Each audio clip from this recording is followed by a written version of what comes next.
is Jalen Anthony Rose. With a do-rag and my gazelles. What up, though? I'm David Jacoby. And on the cool check-in. Together we're Jalen and Jacoby. What is it that we do? We give the people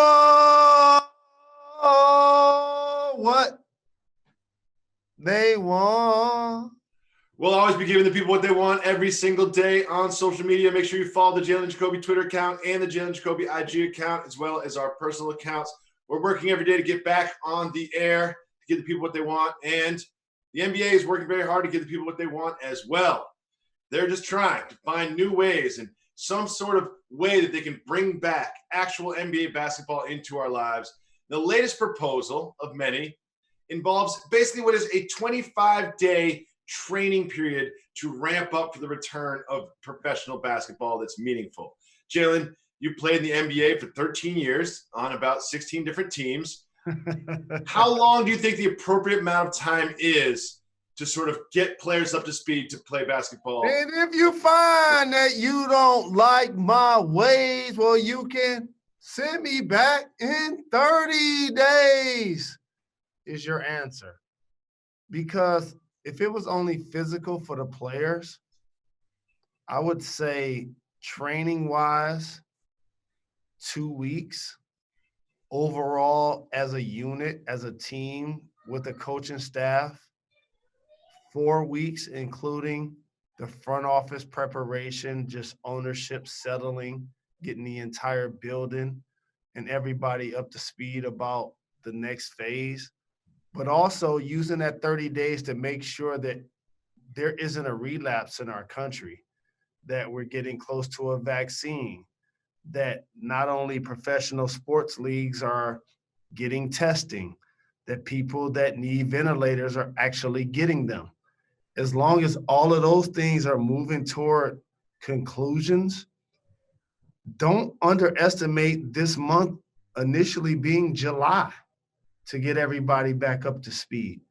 If Major League Baseball is trying to get back up in May and do it in Arizona, I would hope that period of time means that things are progressing to the point that if the NBA could use July to be that period and play some sort of an ending to a regular season in July, in August, and then play a playoff in September, some sort of thing. Yes, it's going to bleed into the next year, but whatever conclusion is going to bleed into the next year. So this has to be a 2-year plan anyway. And so I'll be all for that 90-day period of July, August, and September to be those months that you can finish the NBA season. Yeah, it's interesting because we are not scientists. We do not know exactly what is going to happen in the future. The scientists themselves don't really know exactly what's going to happen in the future. We've all seen all the different models. But when you mentioned the idea that, yeah, we want a vaccine to be closer. Well, science is saying that that's probably not going to be this summer. And we want, make sure that everyone has enough ventilators. Well, that's probably also not going to be this summer as well. So some of the conditions that you laid out there won't be met.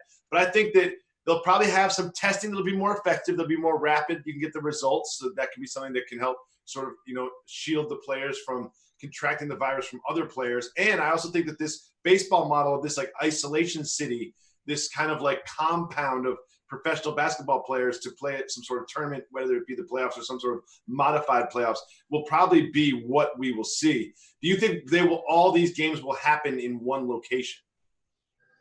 I think ultimately they're going to, if it's not one location, one city or one region, because it's just the baseball is really going to get a chance to kick this thing off. And by the way, they need it because they've lagged behind the 3 major sports because I'm putting hockey in front of them in a lot of categories. And so if they're able to kick this off during this pandemic period and get us back paying attention to America's pastime, that type of thing, that'd be great for that sport. And then basketball in particular can take that model and do a version of it and see if they can quarantine the players and or their families and significant others, the people that's going to be attending the games, i.e. the referees, the coaches, the support staff, the training staff, that type of thing, PR, social media, all of those things are going to happen. And so if they can figure a way to put on the event, because I'll tell you, this is a great period for sports and entertainment, and not rushing and putting health above entertainment.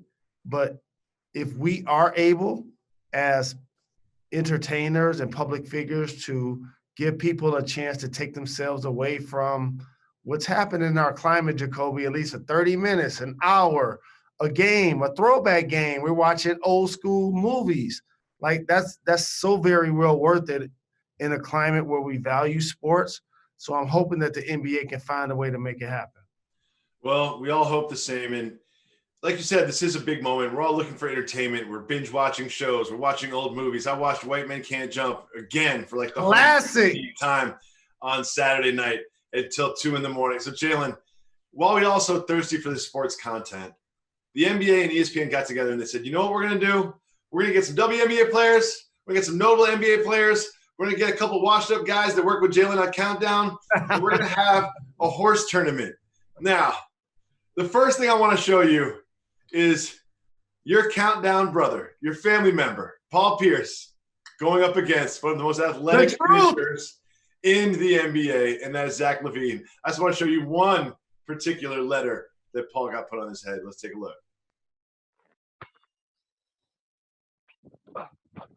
Oh, there it is. Hey, we're doing. I got the mo, man. Oh, you got it. I couldn't even get the shot off.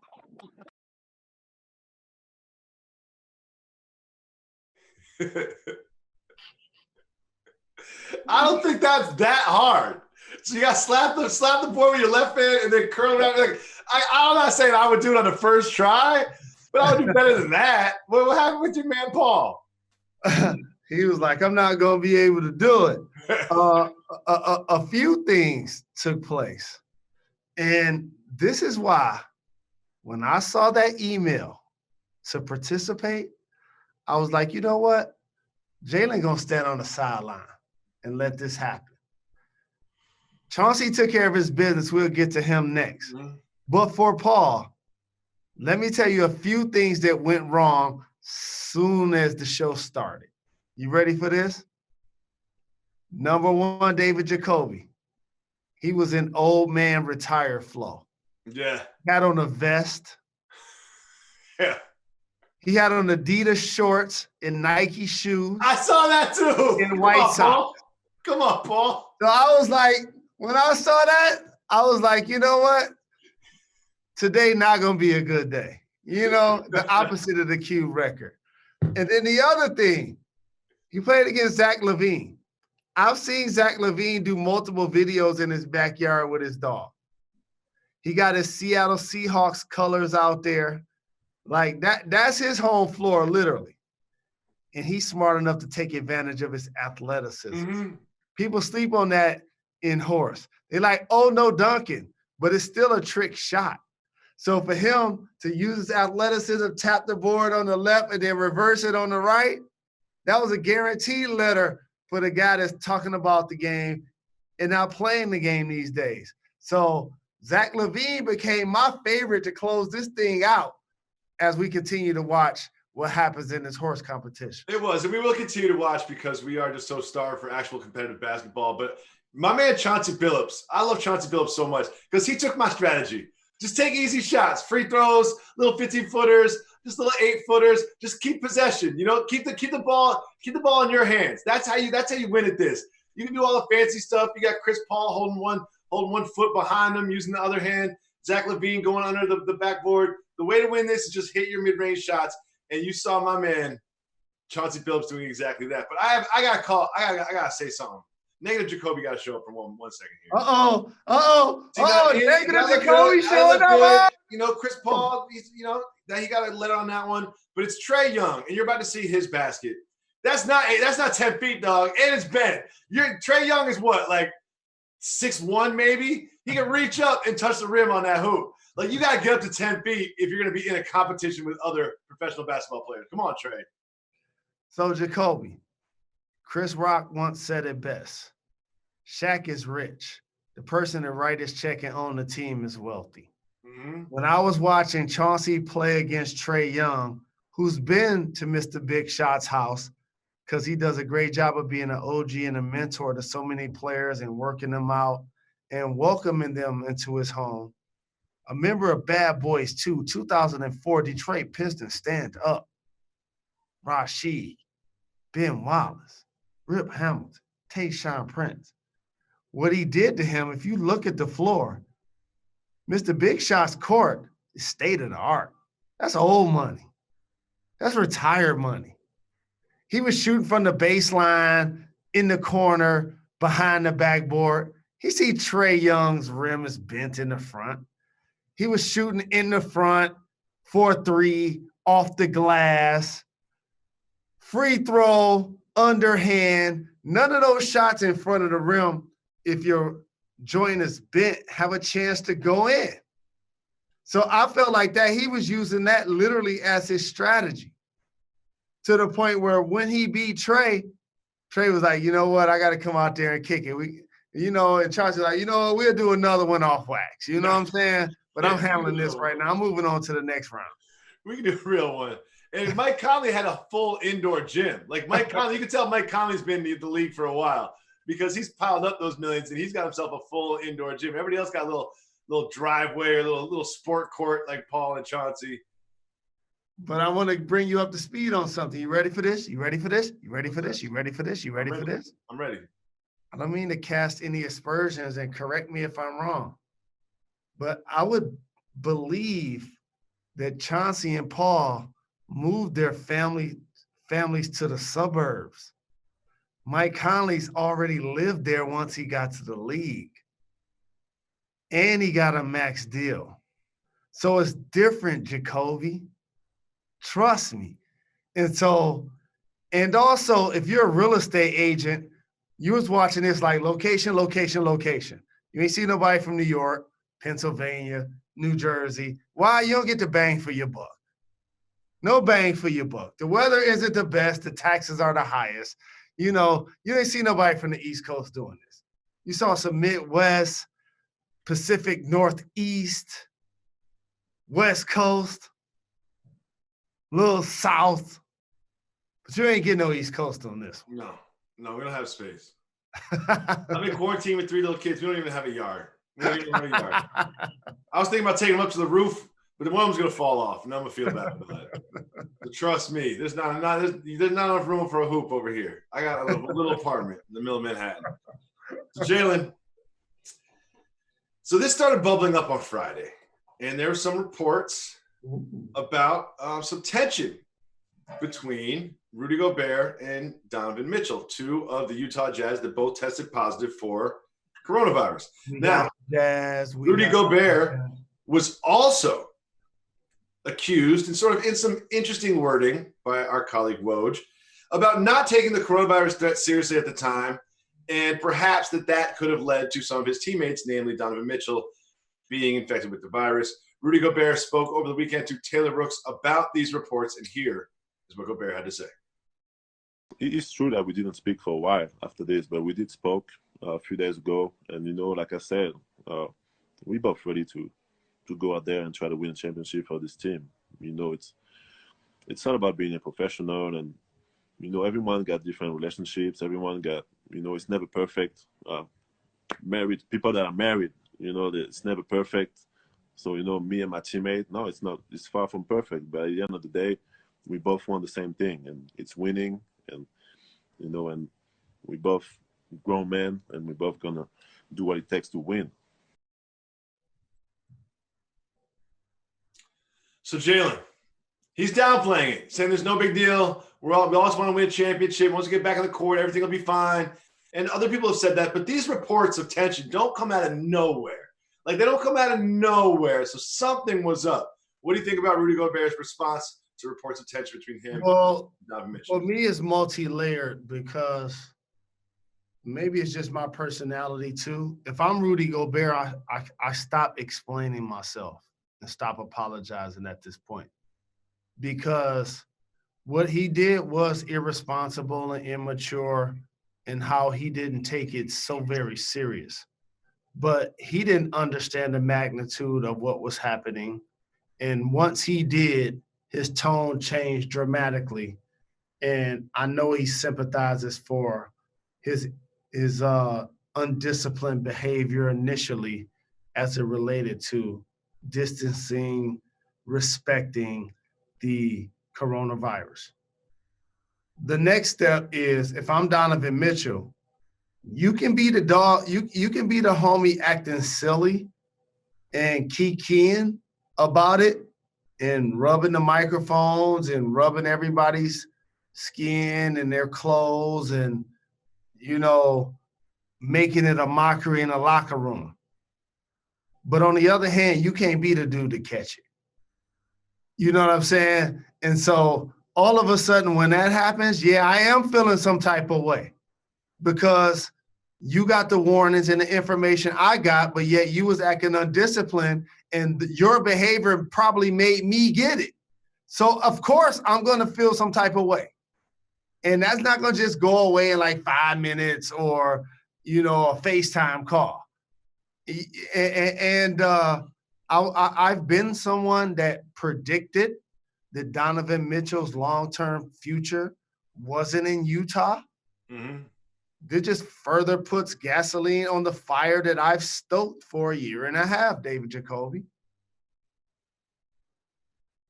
Well, it's interesting because we had teams like the Jazz and teams like the Nuggets that had championship expectations in the Western Conference. And now here we are without the basketball. So the future of these franchises is still very much up in the air because there are so many teams up and down both the Eastern and Western Conference whose future and this particular nucleus and the success of the nucleus and who they'll sign long term was still up in the air when we had this stoppage of play. And there's still so much, very much in flux in terms of head coaching positions, roster decisions, and everything else moving forward. That I feel like the Jazz are one of those teams that you really have to see them do something bigger than they've done in the past in the playoffs to convince yourself that this nucleus is a championship type of nucleus. But we will wait, just like everyone else, to see that happens. But one thing we've also been waiting for very different reasons, the signing of 2 quarterbacks, one named Cam Newton and one named Jameis Winston. Jameis Winston, the latest on him was a little report from the NFL Draft Scout, and this is what that report said. It said that it is most likely looking like Jameis will have to start off as a backup this year. That was posted by Bridgeport Gridiron. So, Jalen, my question for you is this: Jameis calls your phone, and he says, "What should I do, Jay? Because it doesn't look like there's too many starting spots for me out there." What his plan would be is to sort of like pull a Tannehill, would be to back up someone who's tenuously holding on to the starting position and then eventually take over that position throughout the season rather than being a true backup to an established quarterback. Do you think that's the right strategy for him right now? So I have 2 jobs for him that may not want him, but he should want. Mm-hmm. I would love to say New England, but that just seems so far-fetched. So I'll really give you 2. One, because of style, Pittsburgh. Standing in the pocket like Big Ben, not much of a scrambler, playing under a great coach like Mike Tomlin. Can you be somebody that reinvents yourself and takes care of the football? Another one is a destination on paper. Tyrod Taylor is the current starter. Phillip Rivers plays more like Jameis in the pocket. Maybe he could go there and be their starter eventually with all of the talent they have on the outside and in the backfield. Those are 2 jobs that kind of stand out for me. And hopefully he can end up in one of those situations and get a chance to play. I don't want him to go to one of those graveyard jobs like the Jets.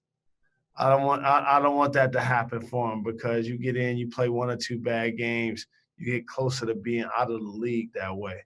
So those are the squads that I would like to see him have an opportunity to go ball with. I just want to see him on the Patriots, Jalen. And now you mentioned that seems unlikely. It just seems unlikely because it's sort of They've had Tom Brady for 20 years. Tom Brady, Jameis Winston, two very different quarterbacks. It's not an immediate perfect fit. But, man, would I love for Bill Belichick to just look at Bruce Arians in Tampa Bay and say, we just switched quarterbacks. Let's see how this works for both of us. It would just make me so happy just to sort of see which franchise goes up and at what degree, which franchise goes down and at what degree, and exactly how that could play out. Because there would be an apples to apples, a one-spot switch to that. Like what you did there. Sure for me that I would be so happy to see it. Do I think it's going to happen? Am I predicting it's going to happen? No. But that doesn't mean I don't want it to happen. And you know what I secretly want to have happen? Secretly? I want Jameis to win the AFC as the quarterback of the New England Patriots. And I want Tom to get bounced in the first round as the quarterback of the Buccaneers. Oh! I want everyone to look at Bill Belichick. Really? Are you picking a side now? Not easy. Jacoby is picking a side. It is it Bill or is it Tom? And I want Tom to don the hoodie and just look at the camera while he shakes hands at midfield with Andy Reid. And he says, we're going to the Super Bowl in Tampa. It's too bad Tom's not going to be there to meet him. Wow. That's exactly what I want to have happen. In my Wow. I love it so much. I love it so much. I can't wait. Jalen, this story seems sort of frivolous at first, not that big a deal. But when we think about the times that we're in and the implications of all of our actions on everyone around us, it is pretty serious. Dak Prescott, who is still waiting for a deal from Jerry Jones and the Cowboys to make him the franchise quarterback for long-term moving forward, had a little gathering at his home. Approximately 30 people, that was reported by TMZ. Later turned into a little dinner party after that, about 10 people. Not exactly social distancing around the dinner table. We saw a picture of that. And at first I thought to myself, you know what? Being in the middle of New York City, we've been hit the hardest here in the United States. And I feel firsthand from people in my phone and people on my basketball team and people that I know that are ER doctors just how serious this virus is. But maybe if you live in another part of the country that it hasn't really hit yet, that you don't take it serious, you might have these kind of dinner parties. But apparently that's not the case. As you can see here, it's just some of the Twitter reaction from the people when they learned about this 30-person gathering that Dak Prescott had. There's a lot of outrage about this. And the more I thought about it, the more I felt that the outrage was warranted. I really don't think it's responsible to your fellow citizens, to your community, to be having gatherings like this when it's been mandated that you don't. Jalen, what do you think about Dak having 30 people over on Friday night? I can't front. When I first heard about it, I knew that Zeke was going to be one of them. I can't lie. I was like, I know if somebody getting it in, Zeke going to be present for sure. And you see him in the video, got a plate in his hand. This is the buffet. He has some medicinal, you know what I'm saying? Got the munchies. He right at the buffet. He's coming into camp heavy. He's coming into camp as like a fullback. Oh, I thought the fullback was back. I was watching the Ravens. Wanted to gain some weight. No doubt about it. You know, the term that comes to mind or the words is tone deaf. Because first and foremost, you're trying to get a new deal. So even if it's not genuine, you would just do whatever you got to do to make sure that you protect your best interests in order to get paid. The other thing is you're high profile and should understand how serious this pandemic with the coronavirus is. And if you're doing gatherings like this, they should be people that are immediate family that you love. I looked at that video, Jacoby. Those ain't people that if something happened that they getting tattoos for. No. They're not getting tattoos for them. They're not getting wires every month. They're not in the will. That's just my guess. No. And so if that's the case, it's just irresponsible, bad PR, and it's bad for all of us that are trying to do what we can to help prevent the spread of COVID-19 and socially distancing and hoping to make the necessary sacrifices for them to be making flagrant steps not to. And also, you can't order fries to go. They're cold. I've seen those 15 orders of fries. They're cold. Never order fries to go. Yeah, You got people in your crib that's videotaping. No. Like, come on, man. Yeah, great point. You can't if you do get fries, you got to put them on a baking sheet, preheat the oven when you know they're coming, and then put them on a baking sheet and throw them in the oven so they come out the oven hot. That's the only way you can eat fries that are from a restaurant if you're not eating them at the restaurant. It's a great point from you, Jalen Rose. Now, Jalen, we all have a lot of time, spending a lot of that time on our phones on social media. So, of course, sometimes it's going to get social.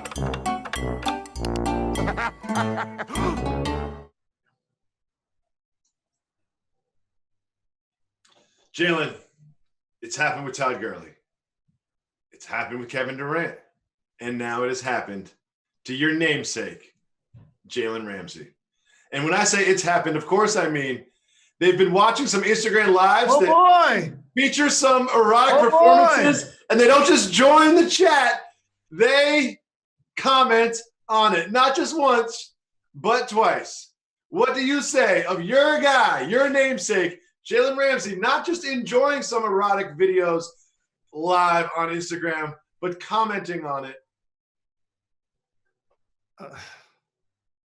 I'm not proud to say this. Uh-oh. I don't think this is cute. I don't think this is cool. Oh, no. I'm not like maybe you shouldn't poking out my chest saying this. Maybe you shouldn't say it. As a namesake, he got it honest. He really did. And I remember being on Illinois in Tireman, and I was like 14 years old, and I was in an adult entertainment establishment. And then all of a sudden, one of the very talented performers was spraying breast milk. And I was trying to figure what I should do. Should I, A, freak out? Should I, B, drink it? Should I, C, feel like, it just disgusts me and I'm never coming back? And so as I pondered all of those options, you know what I did? The great citizen and the initial Jalen, the original, what I would do in that situation, I'm drinking that milk. And that is how you became a 6'9" point guard in the National Basketball. I'm getting my potassium. That day right there. That stuff is power packed with nutrients, calcium, vitamin C, vitamin D. That is how you became as tall as you are. Sliding door moment for you, Jalen Rose. And of course, as always, you picked the right guy. Moving on before we really get canceled, even though it's a day off. We always say we give the people what they want, so it's time to give the people what they want.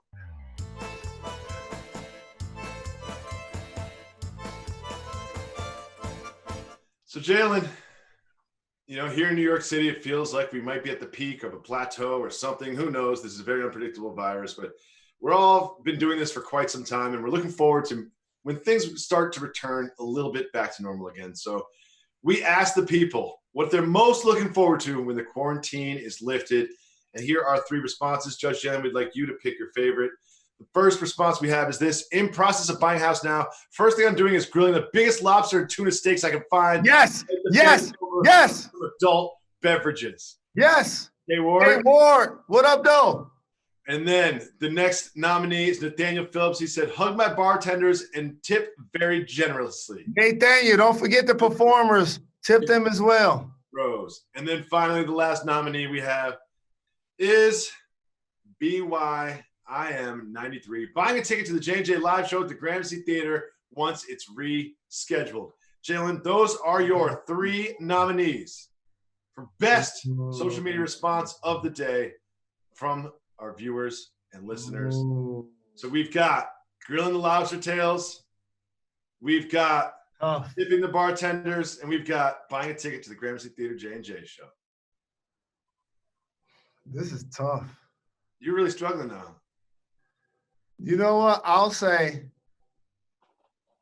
hug the bartenders because they're like barbers in the neighborhood. They're underrated for what they do with the in the community. They provide therapy. They do so much. Alcohol. Right. They provide beverages, attention. They have patience. They also order food. They have to juggle people orders, high maintenance orders like mine. People that look like me that never order things that are actually on the menu. Yeah. So Nathaniel and the bartenders wins that one. Jalen, very quickly, as we do every day, we have Jalen Jacoby's countdown to the last dance.